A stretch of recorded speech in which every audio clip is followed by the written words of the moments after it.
Bonjour Séverine Lemierre, je vous Bonjour remercie Sabine. de vous joindre et d'avoir accepté cette interview de l'association Les Limidacieuses. L'objectif pour nous est de mettre en visibilité les actions que vous menez au travers de vos recherches et de l'association FIT concernant les violences faites aux femmes. Donc aujourd'hui, la thématique qu'on a choisie avec vous, c'est les violences conjugales, un sujet d'entreprise. Oui, non? Merci beaucoup Sabine de m'accueillir. Donc moi je suis Séverine Lemierre, je suis ce qu'on appelle maîtresse de conférence, c'est-à-dire que je fais de l'enseignement et de la recherche. Donc à l'IUT de Paris, en fait, j'enseigne l'économie du travail, la gestion des ressources humaines et puis l'égalité professionnelle entre femmes et hommes. Je suis membre d'un réseau de recherche qui s'appelle MAGE, Marché du travail des genres. Et moi, je fais particulièrement ma recherche sur la question de la discrimination salariale et sur l'enjeu de prendre en compte la revalorisation des métiers féminisés pour réduire les écarts de salaire entre femmes et hommes. Et c'est un levier qui est très mal connu et qui est très peu considéré en fait en France. Parallèlement à ça, je suis donc présidente depuis une petite dizaine d'années de l'association FIT Une femme, un toit. Et c'est avec en fait cette double casquette d'enseignante-chercheuse et de présidente associative que j'ai commencé à travailler sur l'impact des violences conjugales ou intrafamiliales sur la situation professionnelle des victimes, c'est-à-dire sur à la fois le problème de l'accès à l'emploi et sur aussi l'emploi quand les femmes sont en entreprise. Voilà, donc parallèlement à ça, je siège au Haut Conseil à l'égalité entre les femmes et les hommes dans la commission violence et je siège aussi au Conseil économique et social et environnemental de la région Île-de-France. Voilà. Et sinon, j'ai 46 ans et je suis une maman d'une jeune fille. Merci. Quand on parle des violences faites aux femmes, est-ce que vous pouvez les nommer? Parce qu'aujourd'hui, c'est aussi un sujet. Bien sûr. Alors en fait, définir la violence faite aux femmes, ça peut être intéressant de prendre une définition un peu institutionnelle et peut-être la définition en fait de la Déclaration des Nations Unies qui date de 1993 sur l'élimination des violences faites aux femmes.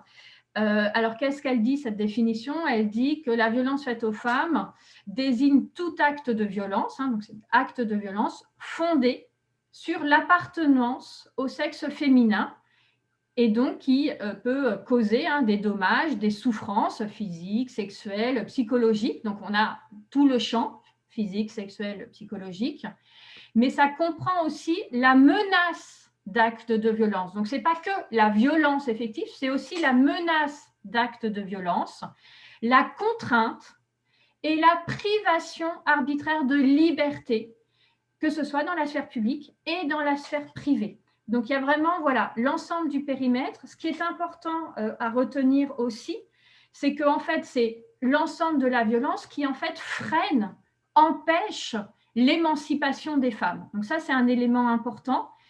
Autre élément important à retenir, c'est en fait c'est la violence qui est fondée sur l'appartenance au sexe féminin. Donc c'est la violence qui est subie parce que femme.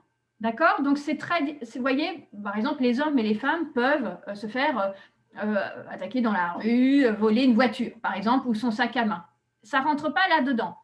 Ici, c'est la violence parce que femme, du fait d'appartenir au sexe féminin.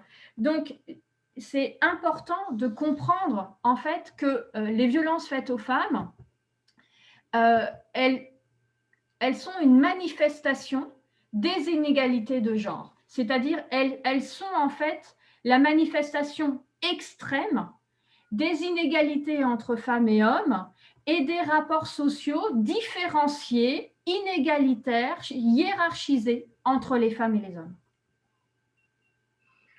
Okay.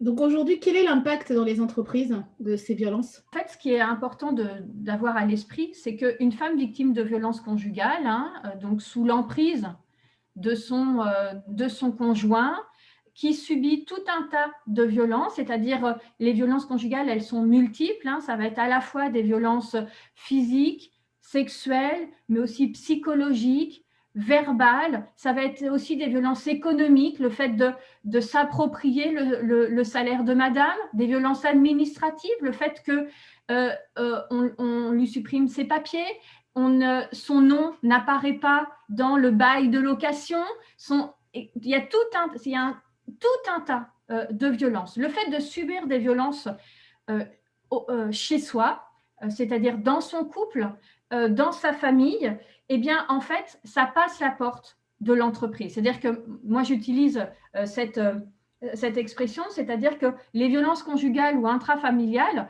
passent la porte de l'entreprise. C'est-à-dire que la femme qui est victime de violences chez elle, quand elle va au boulot, elle ne laisse pas son sac à l'entrée de l'entreprise. Ce n'est pas vrai. Ça vient avec elle, ça passe la porte.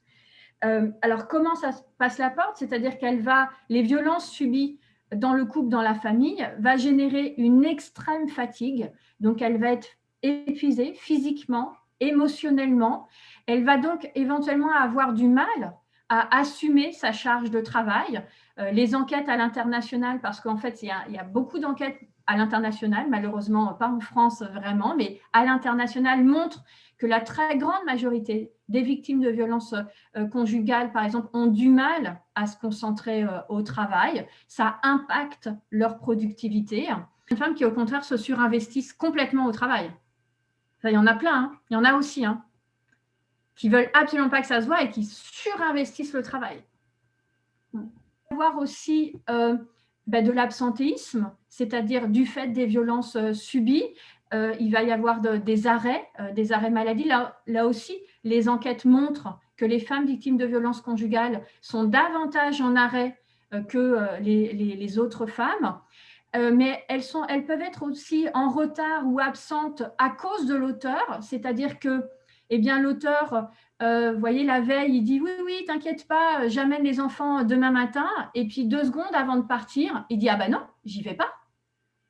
C'est en ça qu'il maintient son emprise, et là, voilà, madame assume tout, ou monsieur, par exemple, part avant elle, et il lui prend son passe Navigo, il prend les clés de la voiture, ou il ferme la porte et il prend les clés. Donc, il y a tout un tas de manifestations qui, forcément, ça va générer de l'absence, des retards, etc.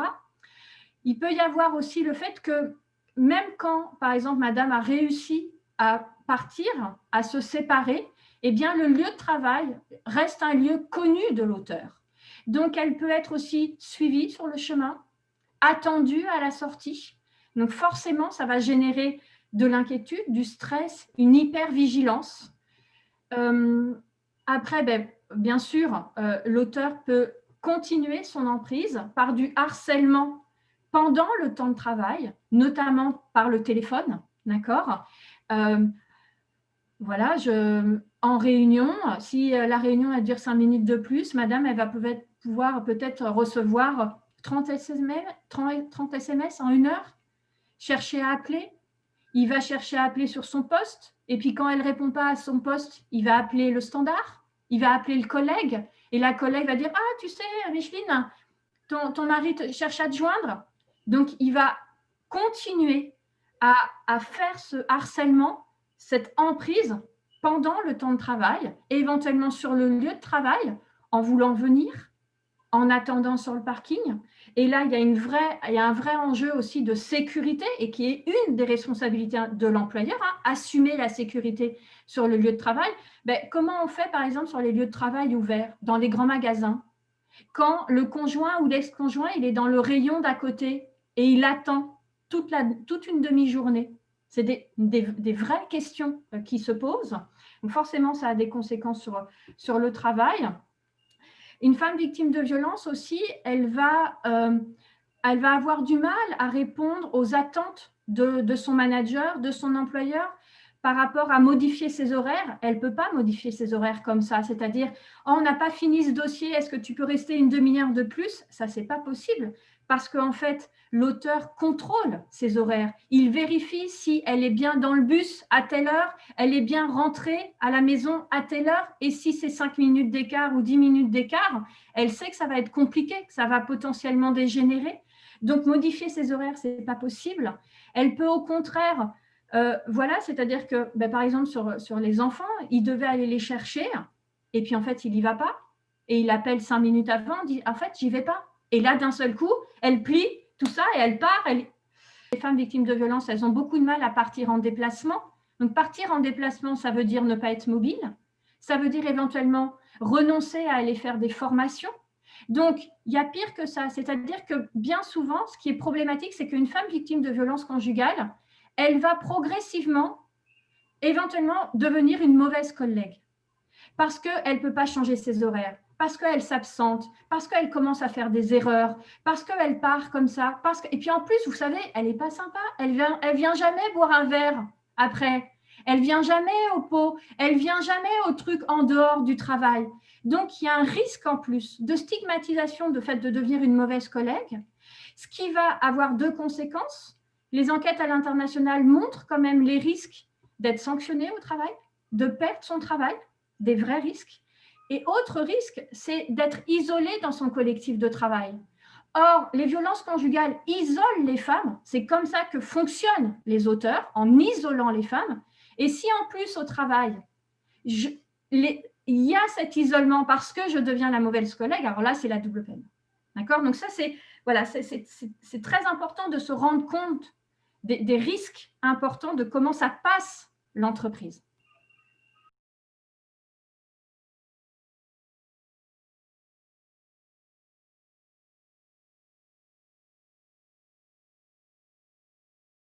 Par exemple, intégrer la question des conséquences des violences conjugales et intrafamiliales dans leurs négociations collectives, c'est-à-dire que les entreprises ont à négocier sur l'égalité professionnelle entre les hommes et les femmes. Eh bien, dans cette négociation, ça peut être intéressant d'intégrer ce sujet, par exemple, ce qui permet d'avoir un cadre, vous voyez, issu de la négociation, c'est-à-dire négocier entre l'employeur et les partenaires sociaux. Donc ça, c'est intéressant. Puis après, il y a plein de leviers possibles. Il y a distribuer, par exemple, des aides sociales, des aides financières, faciliter le changement de compte en banque, par exemple, ou le fait que la paye arrive sur un autre compte en banque et puis sur le compte commun, par exemple. C'est des mini-choses auxquelles il faut penser. Ça va être changer les horaires pour changer l'habitude, justement. Ça va être changer l'adresse mail professionnel, ça va être changer le numéro de téléphone professionnel, ça va être éventuellement permettre l'accès à des appart-hôtels ou à des chambres d'hôtel. Ça se fait dans le cadre de la mobilité dans certaines entreprises. Pourquoi pas ouvrir ça aux femmes victimes de violences? Ça va être travailler avec Action Logement pour trouver un autre hébergement. Ça va être faciliter, justifier l'absence ou accorder des congés pour que madame ait le temps de faire ses démarches. Ça va être faciliter la mobilité, par exemple, pour qu'elle change de lieu de travail. Bref, il y a tout un tas de leviers. Ce qui est important aussi, c'est quand les entreprises ont des assistantes sociales en interne ou sous-traitées, ça va être aussi de permettre de communiquer sur le fait que les assistantes sociales peuvent être une personne ressource et formée parce que travailleuse sociale. Donc, il y a tout un tas de leviers possibles à mettre en place par l'entreprise. Et en termes d'effectuer un diagnostic pour EDF en 2019, vous pouvez nous en parler? Alors en fait, EDF a intégré dans son accord collectif sur l'égalité femmes-hommes la question des violences conjugales et intrafamiliales. Et donc, dans le cadre de la mise en œuvre de cet accord collectif, ils sont venus me chercher, en fait, et voilà, du fait de cette double casquette, c'est-à-dire enseignement-recherche d'un côté et puis association FIC de l'autre. Donc, avec eux, on a mené un diagnostic, c'est-à-dire qu'on a fait une grande enquête auprès des personnes qu'on a considérées comme ressources sur ce sujet. Parce qu'on n'allait pas interroger tout le monde, hein, EDF, c'est immense, mais on a questionné les personnes considérées comme ressources, donc c'est-à-dire les assistantes sociales, la médecine du travail, les infirmières du travail, les RH qui sont en charge de l'égalité, et puis les représentants du personnel. Et donc, on a mené une enquête, et sur ces personnes ressources-là, en fait, on a voulu savoir si, est-ce qu'elles avaient déjà entendu parler d'une situation de violence conjugale, et même si elles avaient déjà dû prendre en charge, s'occuper d'une situation de violence conjugale dans l'entreprise. Bref, est-ce que c'était déjà un sujet? Et en fait, presque 40% de ces personnes ressources ont dit oui. Donc, en fait, c'est déjà un sujet dans les entreprises. D'où l'enjeu de dire, vous savez, on estime qu'il y a à peu près une femme sur 10 qui est ou qui sera victime de violences conjugales dans sa vie. Donc, il n'y a aucune raison que la population salariée, qu'au sein de l'entreprise, les collègues, les collaboratrices échappent à cette statistique. Et donc, l'idée, c'était qu'à partir de ce diagnostic, il y a eu un groupe de travail paritaire avec les syndicats pour construire un kit, en fait, de pratiques qui peuvent être mobilisées, donc des aides sociales, de l'appart-hôtel, accéder à une voiture, de justifier des absences, tout un tas de dispositifs. Et la clé d'entrée dans ces dispositifs, c'est l'assistante sociale. Donc, l'idée, c'est que les victimes puissent aller voir les assistantes sociales, et les assistantes sociales peuvent à la fois recevoir la parole, mais aussi ouvrir des dispositifs d'aide sociale et de pratiques RH favorisant en fait la sortie des violences. Et puis parallèlement à ça, on a déployé un cycle de formation porté par l'association auprès de l'ensemble de ces personnes ressources. Et puis on a même fait des vidéos, des petites captations vidéo pour que ce soit plus largement diffusé auprès des managers, par exemple. Voilà. D'accord. Donc aujourd'hui, via FIT, vous avez mis en place, c'est cette association, vous avez mis en place 2 programmes de formation pour accompagner, alors quelle population dans les entreprises? Alors nous, on forme les RH, on peut former les assistantes sociales qui sont dans le monde professionnel, les services de santé au travail, les représentants du personnel, c'est un petit peu ça la cible en fait. À la fois, on peut faire des conférences. Le format conférence, ne serait-ce que pour sensibiliser, vous voyez, passer les premiers, ça peut être intéressant, ouvert à tout le monde, à l'ensemble des salariés. Et il y a des entreprises, il y a Enedis, EDF, Bouygues, on a fait ça aussi aux Galeries Lafayette, enfin voilà, des conférences. Et puis après, il y a vraiment de la formation. Et là, principalement pour les personnes ressources, les AS, santé au travail, les syndicats, les RH, avec, vous voyez, sur une journée plus longue, avec à ce moment-là de la mise en situation, des jeux sur comment faire, quoi dire, quoi ne pas dire, comment agir, etc. Et donc de comprendre en fait le mécanisme des violences pour comprendre, pour repérer les signaux, pour repérer les signaux qui peuvent, où on peut se dire, là quand même, peut-être que ma collègue, peut-être que voilà, les victimes de violences, oser poser la question, oser demander. Et puis, une fois qu'on a la parole, qu'est-ce qu'on fait? Comment on oriente ce qu'on dit, ce qu'on ne dit pas? Donc ça, c'est vraiment le cycle de formation sur une journée. Ce qui est intéressant, vous voyez, c'est que c'est super que les entreprises s'engagent. Et c'est important, c'est récent en France. À l'étranger, il y a beaucoup plus d'habitude de l'engagement du monde du travail. En France, c'est assez récent. Mais c'est vraiment intéressant parce que l'entreprise, son boulot, ce n'est pas de remplacer les associations, absolument pas. Mais ça peut être un lieu de ressources. Ça peut être un lieu où je trouve une aide. Et les enquêtes à l'international montrent que les femmes, en fait, presque la moitié des femmes parlent en entreprise parce qu'elles ont la bonne collègue, parce qu'elles ont la collègue depuis longtemps, etc. Donc, ça peut être un lieu de révélation et d'aide. Néanmoins, ce qui est très important, c'est que parallèlement à ça, il faut revendiquer, au-delà de l'engagement des entreprises, il faut revendiquer un socle de droits garantis, de droits. Vous voyez qu'au sein du droit du travail, il puisse avoir des protections pour les femmes victimes de violences conjugales ou intrafamiliales. Parce que sinon, ça va générer beaucoup d'inégalités entre des femmes qui sont salariées chez EDF, par exemple, et puis des femmes qui sont salariées dans la petite TPE du coin ou dans une entreprise qui, vraiment, ne s'est jamais posé la question. Et donc, pour limiter ça, revendiquer un socle de droits garantis, une protection contre le licenciement, un accès privilégié à la mobilité, des congés, le droit à des jours de congés spécifiques pour avoir le temps de faire les démarches. Ça, c'est très important. Et je sais que certaines organisations syndicales portent ce type de plateforme revendicative. Comment reconnaître les sociétés qui sont déjà engagées aujourd'hui? Comment le savoir? En général, les entreprises qui s'engagent, on communique sur ce sujet-là, parce que ça peut être aussi un objectif pour elles de responsabilité sociétale. Et donc, derrière, il y a aussi de la communication. Sinon, certaines entreprises ont signé ou signent actuellement une charte qui est portée par la fondation FACE, Agir contre l'exclusion, et qui est une charte d'engagement des entreprises pour la lutte contre les violences conjugales. D'accord ? Donc, ça aussi, ça peut être un moyen de rendre visibles les entreprises qui s'engagent.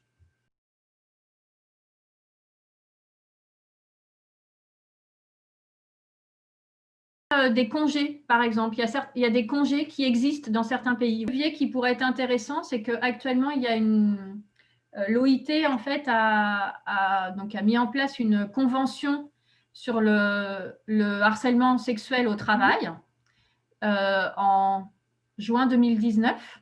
Oui. Dans cette convention, en fait, il y a toute une partie sur aussi l'impact des violences conjugales au travail. C'est-à-dire qu'il n'y a pas que les violences au travail, il y a aussi l'impact des violences conjugales au travail. Et là, dans la convention, il y a le fait de s'engager, de proposer des droits, etc. Pour le moment, la France n'a pas ratifié cette convention. Mais si la France ratifiait, ça serait super parce que là, ça donne en plus un socle, voyez, pour agir.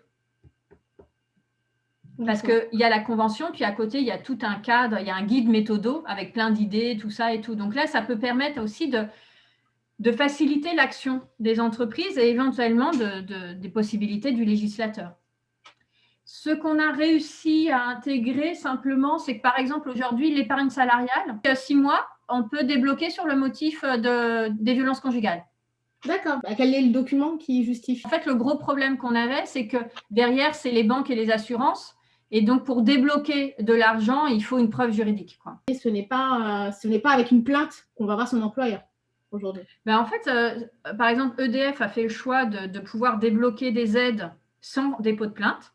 C'est-à-dire, en fait, c'est pour ça que ça passe par l'AS. En fait, c'est l'AS, quelque part, qui dit, oui, madame est victime de violences conjugales. D'accord ? Et donc, sollicitons des aides, changeons ses horaires, etc. D'accord ? Mais vous pouvez avoir certaines entreprises, moi j'ai parlé avec des entreprises qui étaient en train de réfléchir à des solutions. Et par exemple, d'une part, elles n'y avaient pas réfléchi. Donc ça, c'est très problématique. D'accord ? Et vous avez certaines entreprises, en fait, elles n'avaient pas réfléchi à comment caractériser le fait révélateur. Voilà. Est-ce que je demande une preuve ou pas ? Et puis, vous avez des entreprises qui disent, non, nous, on veut une plainte. Bon, là, elles passeront à côté de plein de femmes.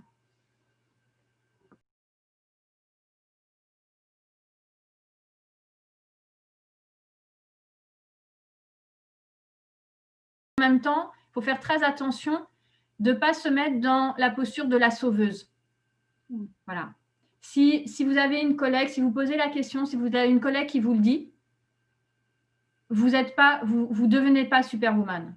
Il faut toujours agir avec elle, en accord avec elle. Voilà. La posture de la sauveuse, ça fait beaucoup de dégâts aussi. Il faut faire très attention à ça. En fait, je peux permettre qu'elle sorte de l'isolement, qu'elle me dise, oui. Mais ce n'est pas pour ça que je deviens une super-héroïne et que je la sauve contre elle.